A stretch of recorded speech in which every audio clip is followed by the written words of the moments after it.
What is going on out there, world? It's your boy Tommy on the spot for Watch Along Wrestling. We are in the midst of WrestleMania 37 as night one is officially behind us. I just finished this show mere moments ago. I told you guys yesterday I was going out for my wife's birthday over to Thrills in Danbury, Connecticut, and that place absolutely whooped my ass. So when I came back, it was about 12:30. I turned on Peacock, saw that the show was rolling, and I could have watched it literally right then and there through the night, but I had nothing left. So figured let's just turn the show off, let's go to bed, and we'll rock it first thing in the morning, and that's exactly what I did. What a show, guys, huh? Am I right? I mean, just incredible. Before I get into the show, if this is your first time stumbling across the channel, you just want as much WrestleMania content because you're as hyped as I am for night two, and you happen to jump on here on Watch Along Wrestling, make sure you leave a big thumbs up, subscribe to Watch Along Wrestling. All of my content will just stream right into your ways of receiving said content, and you'll have that right away. So, but yeah, WrestleMania 37 night one, I mean, I don't think it could have delivered any more than it did. It was fantastic. This show, start to finish, I don't think anything was terrible. I don't think anything was even necessarily bad. First and foremost, let's just jump right into everything here. You get that big open, and I had said it from the start. The biggest return of this weekend ain't going to be The Rock. It ain't going to be Becky Lynch. It ain't going to be John Cena. I don't even know any of them are coming, but if they show up, the biggest return of this weekend is going to be the fans, and I think first and foremost, that made the biggest difference right off the bat. Watching wrestling with fans in attendance is just so much better than the Thunderdome, than the Performance Center, whatever it is. Having the fans back right off the bat just made such a big difference, and I thought right away I felt that. I felt like this show, it just felt like something brand new. It felt energetic. I felt the fans that were there who made that trip to Tampa Bay. I felt them, and I was ready to roll, and you can just tell right off the bat those fans were excited to be there. I could even see it on Twitter with anyone who was arriving there, you know, with whether they were posing with their photos of the Superstore, taking their photos of the awnings hanging off the light posts. They were ready for this show, and they were happy to be there for live wrestling. And you think about it, 1 year, 1 month, 1 day with no fans. The fans brought it yesterday. They were ready to go, and they were going to give the WWE superstars every single thing that they had. And at home, watching from home, I felt that. It felt like, you know, you wanted those crowd responses. You had many times throughout the entire show, and I'll get into a few of them, where seeing the crowd amped up, seeing the crowd really feeling it, made you at home really feel it. And it is such a difference. So what a breath of fresh air to have fans there. But let's start right away with the cold open. Let's get into that there. That open there, no WrestleMania package, nothing. Instead, ladies and gentlemen, here he is, the chairman of the board, Vince McMahon, standing right there front and center in front of everyone. Right to his side, he's got his son, Shane McMahon, his daughter, Stephanie McMahon, son-in-law, Triple H, and the head of the table, bang, Roman Reigns, right in front of everyone else. If there's ever a doubt as to who your top dog is in the company, Roman Reigns was right there in a three-piece suit looking like $1 million. But they're standing in front of the entire roster, and they came out to tell the fans how happy they were to have them back. And it felt like, wow, we were all in this pandemic together. They were hurting without the fans as much as we were hurting as fans not to be there. And I thought it was great. They pull out BB Rexa to do the national anthem, and the entire America the Beautiful, and the entire roster stands there with the fans to do America the Beautiful. It felt emotional. It felt great. It felt raw. It felt like these guys it felt like a little bit of a return to normalcy. Let me knock on wood, knock my damn phone off the damn perch with my knocking on the wood, but it was worth it because we have to. But yeah, I felt it was great. I thought that was a great way to start the show. Very similarly to WrestleMania 29 when we had just came out of the whole Hurricane Sandy, and obviously that didn't last nearly as long as the pandemic has dragged on for. But I thought the opening to that, you know, it felt like something that transcended wrestling, and you had to address it. So here we were to start things off, and then Vince McMahon, welcome to WrestleMania, bringing us back to WrestleMania 3. Thought was just so cool, and getting goosebumps just even thinking about it. Then the rain came, and I did not sit there and watch the 30-minute rain delay. I felt like we were watching a little baseball, right? When you get all pumped up for your game, and they have to roll the tarp onto the field, and then they have to, you know, hold things off there. My biggest fear coming out of this, I do think this is probably the end of WWE doing any WrestleMania in an outdoor stadium without a roof, which is definitely going to be limiting to the amount of places that they can go to. But I mean, it felt like last night's show, maybe this wouldn't have happened. Hats off to Michael Cole and Samoa Joe, and I know Michael Cole is getting an absolute lashing today, and I'll get into some of that. But the idea that these guys are standing there, and they're both wearing these huge ponchos, standing there outside, not a care in the world, show must go on, they're drinking the Kool-Aid, and here they are telling people we're getting started as soon as we possibly could. I thought that was, they were kind of the voice out there. They were not shying away. They were out there in the cold, in the rain, and doing what they could to kind of calm things down. I get it. It's bad luck. It's the risk you run if you run outdoors. Think about when they ran here in New York, people were worried. And New York pretty much got off without a hitch. It started pouring right after the show, but not last night. Last night, unfortunately, just ran into a major storm, and I hear that things are even worse today. So hopefully they'll be able to go on with the show and keep things going today.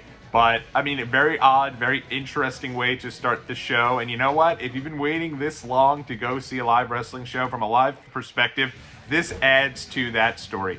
10 years from now, when you do your look back on going to WrestleMania 37, you'll be able to talk about the insane weather to start the show and how you had to get a little bit of a delay to get things going.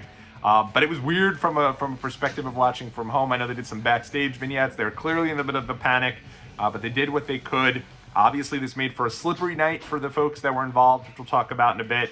But it was crazy, very, very, very crazy. I had Drew McIntyre back there talking about he'd been waiting all this time, and now here's Mother Nature to crap all over his moment. So interesting, weird, but at the end of the day, that's the risk you run by being outdoors. And I do hope this does not end WWE doing outdoor shows. I worry that it will, and that sucks because you've had a lot of really iconic WrestleMania moments that having the outdoor venue and that outdoor feel really add to. Let's get into the matches now of the show.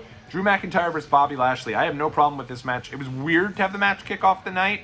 I think specifically when you think about how damn good Seth Rollins and Cesaro was, I think you could have easily kicked off the show with that match, and then you could have slotted this world title match right before Bad Bunny. Thought that probably would have made more sense. I know they wanted Drew to get the first big response from the live crowd, but he didn't get it because they had the whole roster come out anyway.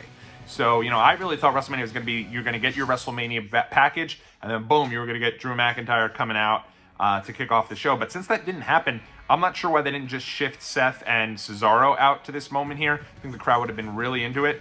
That being said, they were into Drew, but they were also into Lashley. I think that, they really did a disservice to Lashley and to the Hurt Business by taking Cedric and Shelton out. I think the thought process there was these guys are just so damn cool with the four of them together, so you get rid of Shelton and you get rid of Cedric, replace them with Corbin. Maybe it makes the group a little more unlikable if you want them to be heels. But clearly that didn't pay much difference because the crowd was really into Lashley. Match was awesome here. These guys brought it. I will say Drew McIntyre is somebody to me that every time he comes out, he's all smiley, right? He's doing the Hogan taunts. I mean, this guy, he cornball, right? Cheeseball, in my opinion. I know a lot of people love him. I think he's completely and utterly cheesy.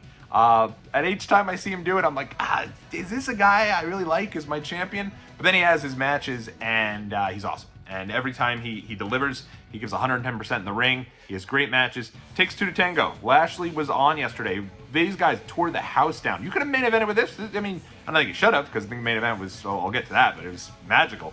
But these guys brought it. I mean, they absolutely can main event shows.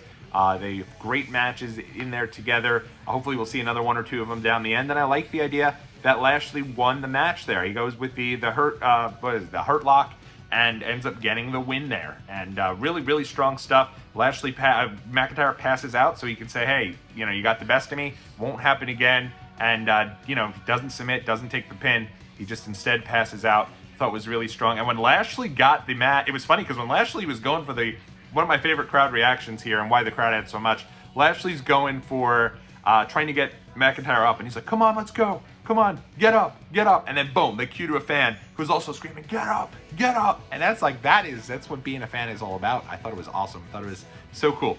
So, Lashley gets the win over McIntyre. I know a lot of people are like, what the heck? Like, this was supposed to be his major moment here. Drew's been waiting a year for this, but sometimes you just got to go with what's hot. And I think what's hot right now is Bobby Lashley with MVP, the Hurt Business. Those guys have brought it. They've been great to watch. And I like the idea that Lashley's not a transitional champion. They're going to go with this dude who looks like $1 million, who's chiseled from stone, as your world champion, larger than life.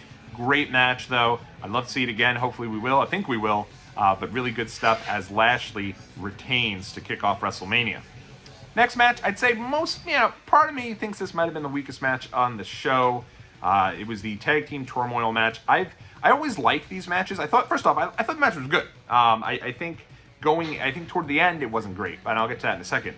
But it's kicking things off. You got Naomi there to do her entrance with Lana. I thought Lana held her own in the entrance. Crowd was into them. They went in there. They looked great, I thought. Carmella and Billie Kay, I was surprised Billie Kay wasn't much more over. I think that Bayley kind of got that cult following, as you saw there from the crowd. Hopefully she gets a ding-dong to hello tonight. But I thought that Billie Kay, would have been really a lot more over than she ended up being. Just wasn't really the case. And I think maybe it was the crowd a little wiped out from the Lashley-McIntyre match. That match got a ton of crowd fare. People were amped into that match, really excited for it. You were getting your "this is awesome" during that match. The crowd was probably a little tired. And obviously the women here, unfortunately, were that come-down match. So, it was what it was. I thought the Riott Squad here were the stars of this match. That's who I would have given the win to. Crowd was really into Liv Morgan and Ruby Riott. I mean, these guys, they wanted them to win. They got the crowd into this match when, honestly, things were looking a little... Crowd was kind of tired during the beginning of the match, but once they came in, they got the crowd amped up for it.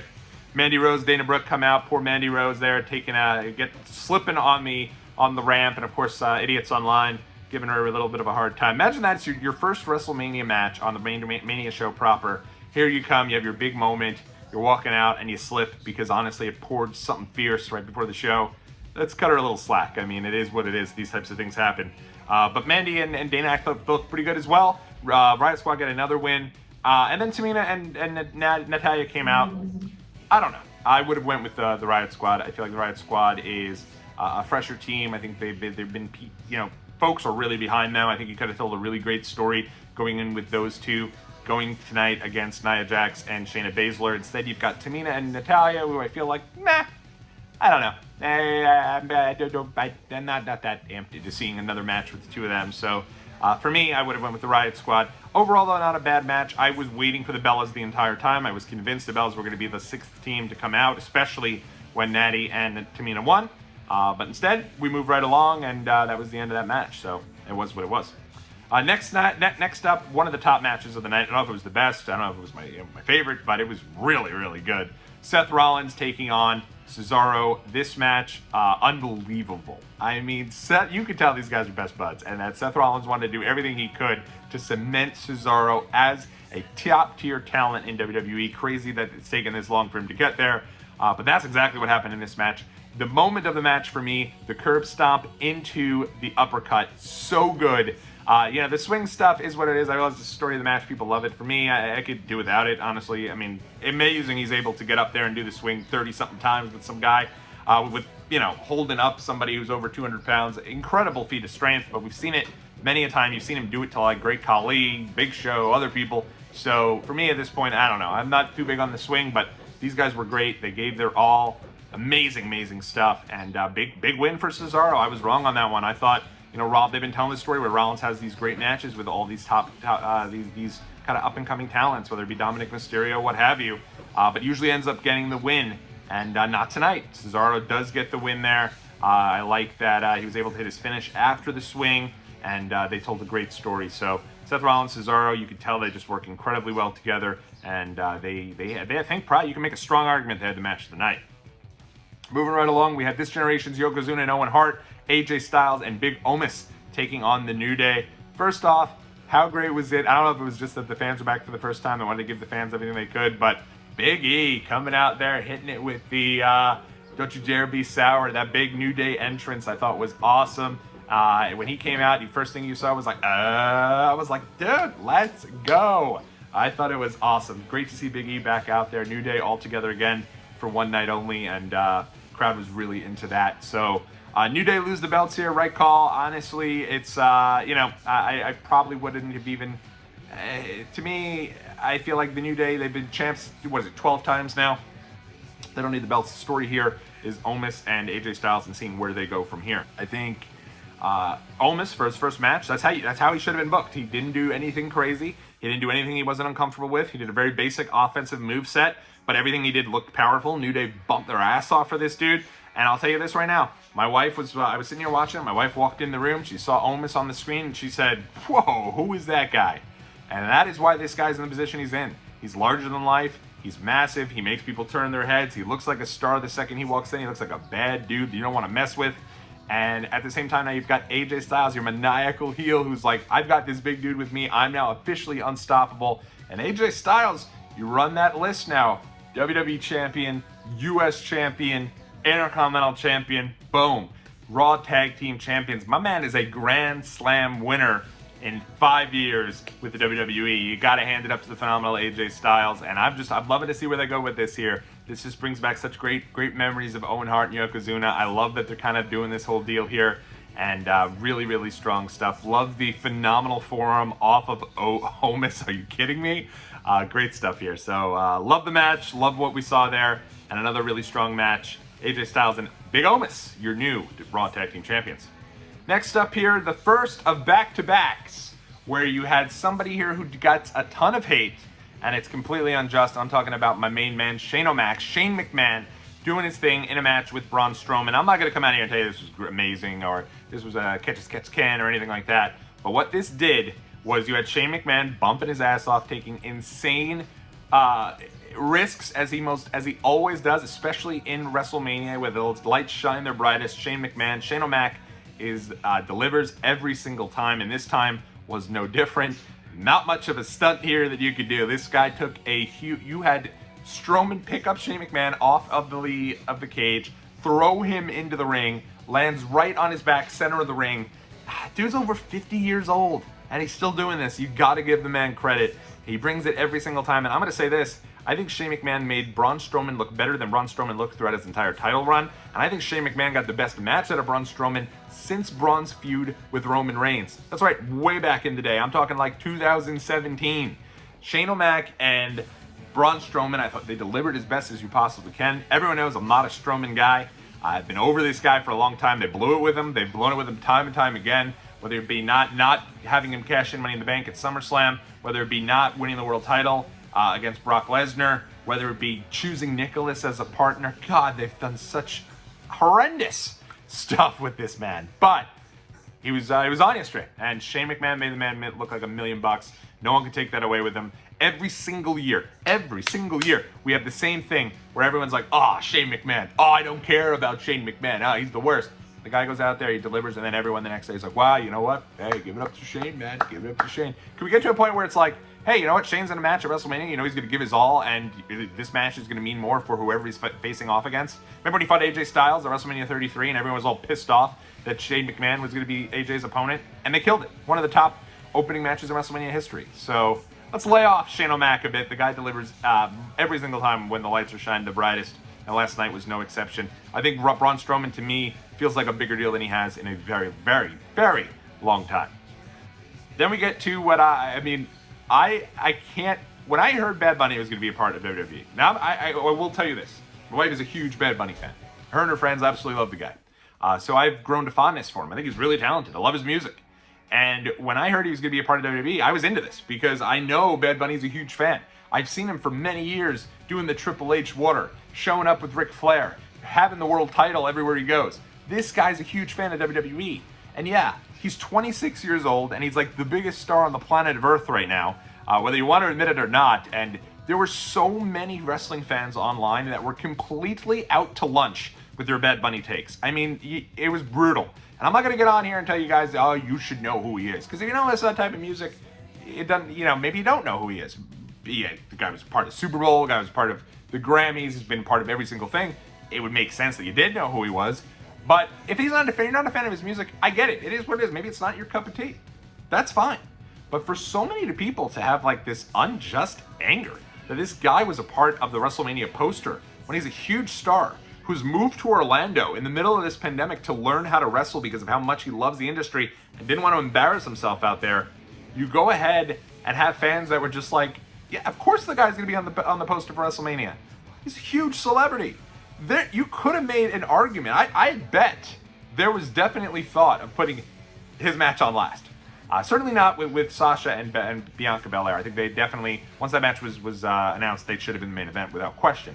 But I mean, you can't tell me that they weren't thinking that maybe this match should have been last. They've done it before with LT, Lawrence Taylor, back in 1995, when you had a tippy-top guy that you were trying to build as your face of the WWE and Kevin Nash, Diesel. and you put on LT and Bam Bam last because of LT's star power. So I definitely think they considered putting Bad Bunny and Damian Priest on in the main event. They didn't. I don't think that they should have. I think where he was placed was fine. I don't even think you should have. I'm saying that Drew McIntyre and Lashley shouldn't have opened the show, but I'd have put them still before this tag team match. It was really, really strong stuff. And of course now you have a bunch of people who have been talking all this smash about Bad Bunny that didn't translate. And I was glad to hear that it didn't translate. Bad Bunny came out, he was a major star. People were into this guy. There were people who went to WrestleMania to see Bad Bunny and were really excited when this guy came out. But, I mean, the idea that this guy shouldn't have been featured as much as he was is just lost on me. And it's you lose what WrestleMania has been about for all these years. The first WrestleMania had Mr. T in the main event. He didn't belong there. Wonder if 1985 people complained about him being there. Just doesn't make any sense. But in any event, let me get to the match itself. I thought it was a complete home run. The stuff with Miz and Morrison, those guys are awesome. They're great. I know people who love the Miz thought, he lost the title and that sucks. He lost the title. This is an even bigger spot for him than that would have been, it being the world champion going into this. Him and Morrison did everything they possibly could to make Bad Bunny look great in the ring.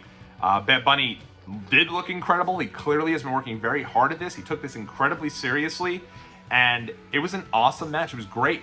I do wonder, because of the idea that they were going to do the singles match and the tag, which I do think was changed simply because I think Morrison realized he can go, and I think going before that, I don't think he thought he could. But I do wonder how much this is going to translate to Damian Priest being a featured top guy. I hope that it is. I do think it might be, especially with Lashley as a top heel champion right now.